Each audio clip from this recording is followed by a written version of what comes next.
नमस्कार। आकाशवाणी जयपुर अजमेर से प्रस्तुत हैं प्रादेशिक समाचार।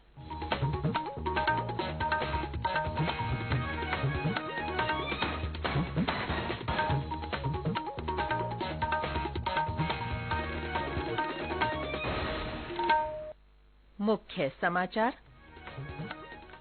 प्रदेश में विधानसभा चुनाव में कुछ दिन शेष रहते राजनीतिक दलों का प्रचार और तेज स्टार प्रचारकों ने संभाली कमान।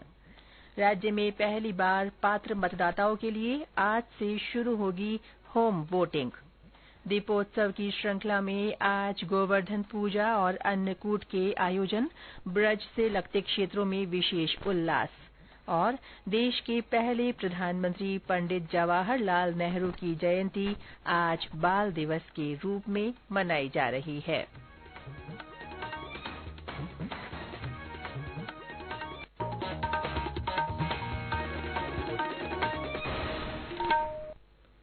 समाचारों के साथ मैं रितिका गुप्ता। और अब समाचार विस्तार से।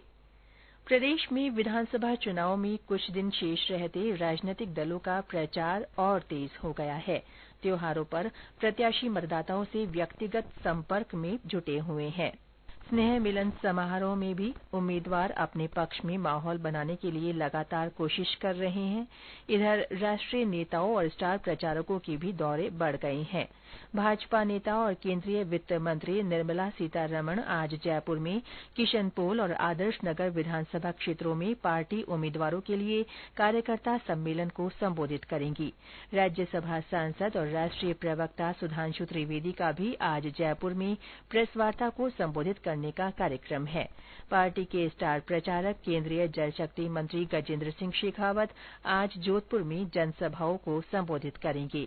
दूसरी ओर कांग्रेस नेता और मुख्यमंत्री अशोक गहलोत आज कोटा और रामगंज मंडी में चुनावी रैलियां करेंगे।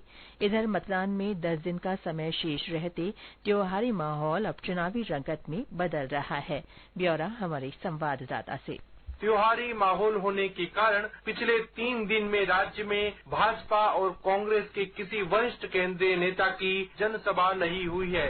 अब भाजपा के वरिष्ठ नेता और प्रधानमंत्री नरेंद्र मोदी, गृह मंत्री अमित शाह समेत भाजपा के करीब 1 दर्जन वरिष्ठ नेताओं की जनसभाओं के कार्यक्रम तय हो गए हैं। कांग्रेस के शीर्ष नेता तथा बसपा प्रमुख मायावती समेत अन्य पार्टियों के वरिष्ठ नेताओं की भी एक के बाद एक कई चुनावी सभाएं होने वाली हैं। ऐसे में आगामी 2-3 दिन में राज्य में चुनावी माहौल का रंग पूरी तरह जमने के आसार नजर आ रहे हैं।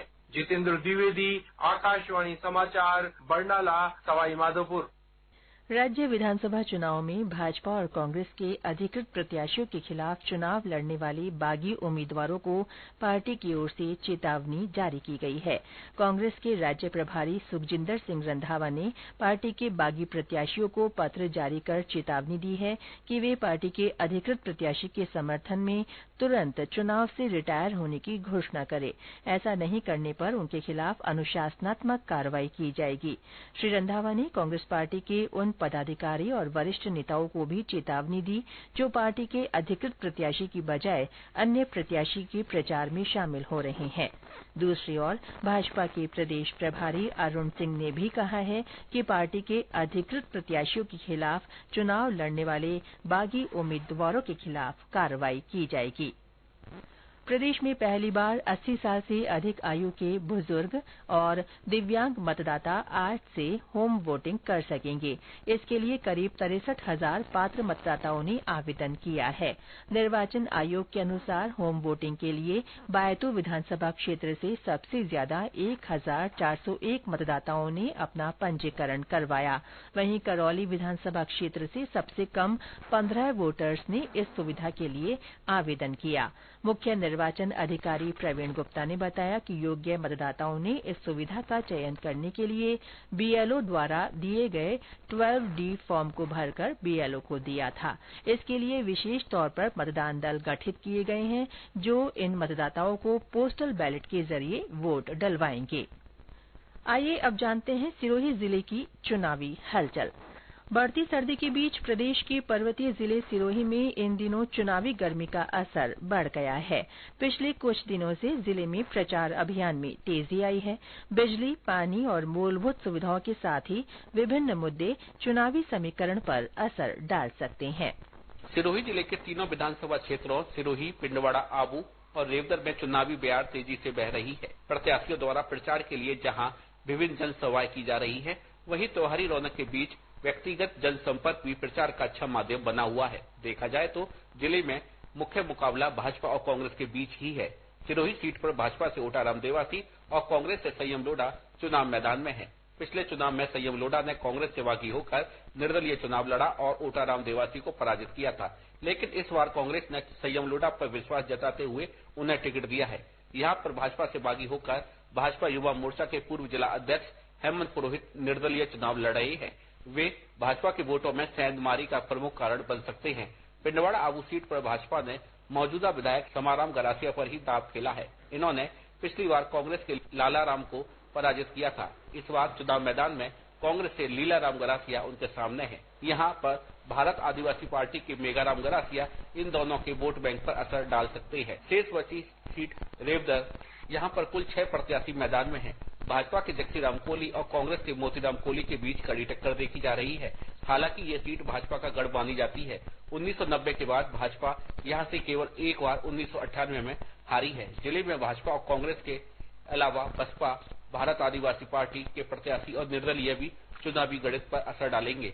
चुनावी मुद्दों की बात की जाए तो शिक्षा, रोजगार, पेयजल और सड़कों के अलावा पूरे पिंडवाड़ा क्षेत्र को टीएसपी में शामिल करना यहाँ के मुख्य मुद्दे हैं, जिन पर खरा उतर सकने वाले उम्मीदवारों को ही जनता अपना मत देकर विजयी बनाएगी। साकेत गोयल, आकाशवाणी समाचार, सिरोही। विधानसभा चुनाव के मद्देनजर और लोकतंत्र का उत्सव मनाने के लिए आकाशवाणी समाचार जयपुर की ओर से मतदाता जागरूकता के लिए संदेश श्रृंखला चलाई जा रही है। इसमें श्रोता अपना संदेश भेजकर आमजन को वोट डालने के लिए प्रोत्साहित कर सकते हैं। आज सुनिए बीकानेर जिले से हमारे श्रोता का संदेश। नमस्कार, मैं सुनील गजान बीकानेर से। लोकतंत्र का अद्वितीय पर्व है मेरा विनम्र आपको आह्वान, सहर्ष मतदान कीजिए, आप होगा लोकतंत्र का अभिमान। दीजिए आप उसे मत अपना, जो इसका है खरा हकदार। राग द्वेष वैचारिक मतभेद भुला, दे जो रखता है अधिकार। ये समाचार आकाशवाणी जयपुर अजमेर से प्रसारित किए जा रहे हैं। प्रदेश में आज भी कई स्थानों पर गोवर्धन पूजा और अन्नकूट के आयोजन हो रहे हैं। मंदिरों में अन्नकूट उत्सव पर विभिन्न व्यंजनों की झांकियां सजाई गई हैं। घरों के बाहर गाय के गोबर से गोवर्धन बनाकर पूजा की जा रही है। इस बार कल भी कई स्थानों पर गोवर्धन पर्व और अन्नकूट महोत्सव मनाए गए। राजसमंद की नथद्वारा में श्रीनाथ जी मंदिर में देर रात अन्नकूट उत्सव मनाया गया। हमारे संवाददाता ने बताया कि रात 9 बजे के करीब अन्नकूट के दर्शन खुले। इसके बाद देर रात लूट के दर्शन भी खोले गए, जो करीब 1.5 घंटे तक चले। करौली के मदन मोहन मंदिर में गोवर्धन पर्व पर विशेष पूजा की जा रही है। भरतपुर जिले के ब्रज क्षेत्र से लगते इलाकों में लोगों में विशेष उत्साह देखा जा रहा है। ब्रज क्षेत्र भरतपुर में आज गोवर्धन पर्व की धूम मची हुई है। घर घर और मंदिरों में गाय के गोबर से गिरिराज जी की आकृति बनाई जा रही है और विधि विधान के साथ पूजन किया जा रहा है। गिरिराज बाबा के जयकारों के बीच बाबा गोवर्धन का दूध चढ़ाकर अभिषेक किया जा रहा है, तो वहीं फूल और मिष्टान से भोग लगाया जा रहा है। निकटवर्ती गोवर्धन धाम पहुंचकर भक्तगण सप्तकोशीय परिक्रमा देकर सौभाग्य प्राप्ति की कामना कर रहे हैं। गोवर्धन पूजा के साथ ही आज से अन्नकूट महोत्सव के लिए आयोजन शुरू हो गए हैं। चावल, कड़ी, बाजरा, मौसमी सब्जियों के समावेश से अन्नकूट बनाया जा रहा है, जिसका ठाकुर जी का भोग लगाकर भक्तों को वितरित किया जाएगा। शिव कुमार वशिष्ठ, आकाशवाणी समाचार, भरतपुर। देश के पहले प्रधानमंत्री पंडित जवाहरलाल नेहरू की जयंती आज बाल दिवस के रूप में मनाई जा रही है। इस अवसर पर विभिन्न कार्यक्रम हो रहे हैं। कांग्रेस पार्टी की ओर से प्रदेश भर में जिला और ब्लॉक स्तर पर कार्यक्रम रखे गए हैं। जयपुर स्थित पार्टी मुख्यालय में पंडित नेहरू को पार्टी नेताओं की ओर से पुष्पांजलि दी जाएगी। इसके अलावा चित्र प्रदर्शनी, विचार गोष्ठी और रक्तदान शिविर भी आयोजित किए जाएंगे। और अंत में मुख्य समाचार एक बार फिर। प्रदेश में विधानसभा चुनाव में कुछ दिन शेष रहते राजनीतिक दलों का प्रचार और तेज हो गया है। स्टार प्रचारकों ने कमान संभाल ली है। राज्य में पहली बार पात्र मतदाताओं के लिए आज से होम वोटिंग शुरू हो रही है। दीपोत्सव की श्रृंखला में आज गोवर्धन पूजा और अन्नकूट के आयोजन हो रहे हैं। ब्रश से लगते क्षेत्रों में विशेष उल्लास बना हुआ है। और देश के पहले प्रधानमंत्री पंडित जवाहरलाल नेहरू की जयंती आज बाल दिवस के रूप में मनाई जा रही है। इसके साथ ही प्रादेशिक समाचार बुलेटिन समाप्त हुआ। नमस्कार।